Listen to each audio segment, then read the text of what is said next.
નમસ્કાર, સૌરાષ્ટ્ર જનતા ન્યૂઝમાં આપનું હાર્દિક સ્વાગત છે. હું છું વિજય મકવાણા અને તમે જોઈ રહ્યા છો સૌરાષ્ટ્ર જનતા ન્યૂઝ. સૌરાષ્ટ્રની વાત જનતા સાથે. આજના મુખ્ય સમાચાર.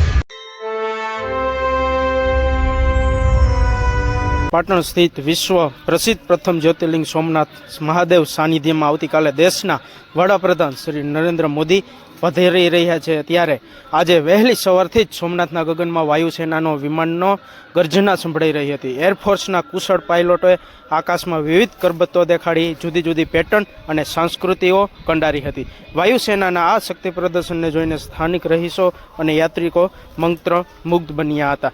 વડાપ્રધાનના કાર્યક્રમને ધ્યાનમાં રાખીને સમગ્ર સોમનાથ તીર્થક્ષેત્રમાં છાવણીમાં ફેરવી દેવામાં આવ્યું છે અને એરફોર્સનું આ રિહર્સલ સુરક્ષા વ્યવસ્થાના ભાગરૂપે અત્યંત મહત્વનું માનવામાં આવે છે.